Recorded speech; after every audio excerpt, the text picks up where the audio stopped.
Bansi. Now, Bansi is an African perfumery born right here in Ghana. It's an indigenous African fragrance and space scenting company that specializes in the production of high-end perfumes, candles, car scents, home and office diffusers, and refresheners of the highest quality and longevity. It's home to over 20 well-curated perfumes. Hear me. Hear me. Hey, Bansi is seeking to retell the African story using scented products and perfumes. Have you heard about the Spirit of Timbuktu line of perfumes? Hey, for the first time, we have great, wonderful perfumes named after our great ancient African heroes and heroines. Hear me now. We have Ndeura Jakpa, Nefertiti, Dinga Sisi, great, powerful African ancient names. My brother, my sister, named after products, in fact, perfumes from Bansi. Now, when you wear these perfumes, you know you're walking in the wealth of Mansa Musa and the conquering power of Dinga Sise. And of course, in Deura Jakpa, Jakpa. At the same time, for 72 hours, you don't need any other perfume. Hey, you must go get it right now. Listen, man. Hey, Bansi is located right there inside North Legon, Wisconsin Road, inside the Cheese Pizza building. Yes, the Cheese Pizza building. And inside East Legon, a Dringano just after Kahaya. There you would find Bansi. Why not you call Bansi right now and get your own Bansi perfumes on 0242-250-574. That is 0242-250-574. This is the African History class, and today is a very important day. Yes, that's correct. That is the photographer of the wonderful band we're talking about today, Paul Bogle. Paul is spelled P-A-U-L. Bogle is B-O-G-L-E. This is the gentleman. He died at the age of 42. And his life is about to mesmerize you. Paul Bogle is a Jamaican hero. Whichever Jamaican does not know Paul Bogle or has never heard about Paul Bogle is a fake counterfeit Jamaican. This is Paul Bogle. Now, Paul Bogle was born circa 1822. Paul Bogle, my brother, my sister, was a Jamaican Baptist deacon and an activist. In fact, he was made a deacon and he was assigned to the Baptist church by another hero of Jamaica, my brother, my sister, George William. My brother, my sister, George William Gordon was also a very powerful Baptist missionary and a Jamaican hero. He was the one who directed our hero for today, Paul Bogle. And he assigned him to the Baptist church where he started off being a preacher of the Bible. Today, my brother, my sister, things are about to happen. Hear me now. In Jamaica, there was a governor who had been sent all the way from England to come over to Jamaica and check the affairs of the Queen of England. His name was Edward John Eyre. Edward John Eyre. Eyre is spelled E-Y-R-E. When he arrived in Jamaica, he was running the shenanigans of England in that country. And it came to a time white people were paid more than black people were paid. White people were given all the necessary gimmicks and courtesies, and black people were relegated to the background. It took our hero for today, Paul Bogle, to stand up and say, no, it is against the Bible, it's against humanity, and it's against human rights.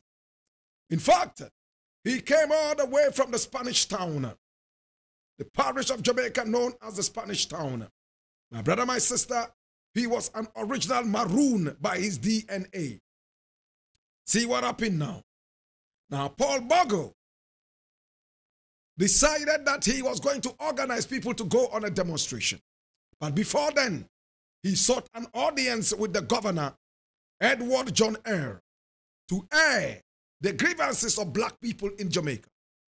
But the governor refused to listen to him. So he said to himself, if persuasion fails, force must be applied.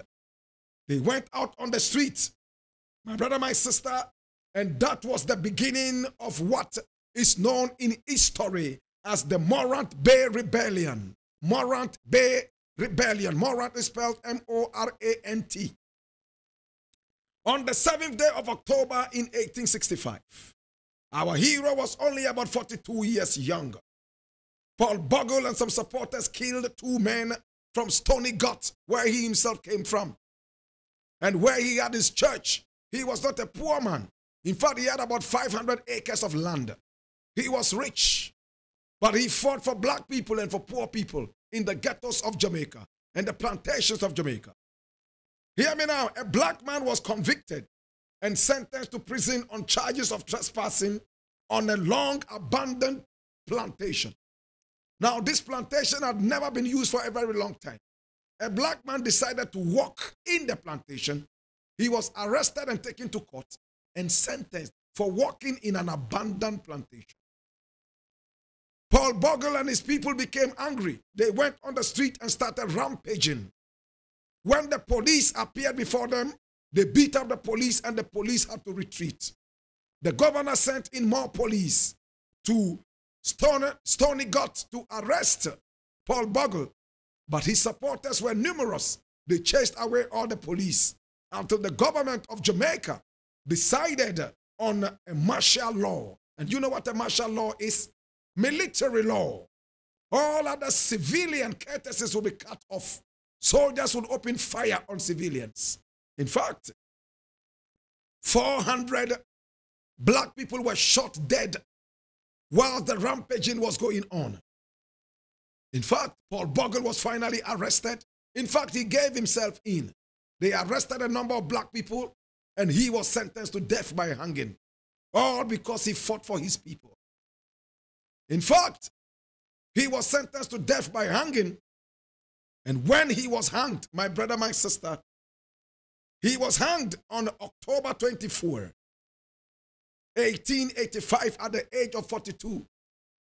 Or probably 43. When he was hanged, see what happened now. They had more demonstrations around. And England immediately decided to call back the governor. And he was dismissed for not handling the issue properly. So Governor John Eyre was dismissed. And after some time, the great Paul Bogle was made a hero of Jamaica. In fact, in 1969, Paul Bogle was named a national hero in Jamaica, alongside George William Gordon, his master, and of course Marcus Garvey, and Sir Alexander Bustamante, and Norman Washington Manley. In the 1970s, 2 other national heroes were added in the form of Samuel Sharp and Queen Nanny of the Maroons. When Jamaica attained independence, one of the first things it did was to make these wonderful people heroes of Jamaica. Paul Bogle is depicted on the head side of the Jamaican 10-cent coin. His face was also depicted on the Jamaican $2 bill from 1969 until 1989. My brother, my sister, the Paul Bogle High School in the parish of his birth is named after him. He's also referred to together with Toussaint Louverture, leader of the Haitian Revolution, in the name of the London-based publishing company, Bogle Louverture. And in popular culture, when you listen to third world music, it's a third world produced song, my brother, my sister, which talks about Paul Bogle's execution. Those of you who love reggae music and the music of Bob Marley, when you listen to So Much Things to Say by Bob Marley and the Wailers, it talks about Paul Bogle, my brother, my sister. And when you also listen to Joseph Hill culture, you would hear him sing about the great Paul Bogle. Today we remember you, Papa. Papa Uniyaminko. Oh, Papa. Papa Woya. Oh, Papa Uniyaminko wate. Papa Uniyaminko. Papa Uniyaminko.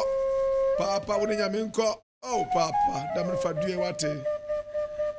Papa Uniyaminko. Papa Dawaye B.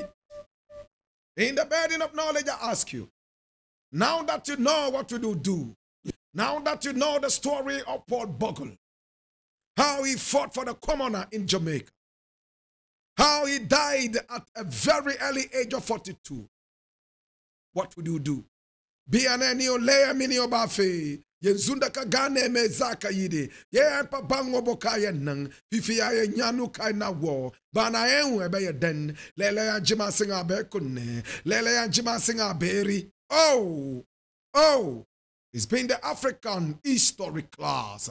And certainly, my name is Blakk Rasta, and I want to say thank you so much for coming along. And of course, our hero, Paul Bogle, for today will continue to be a hero in our hearts.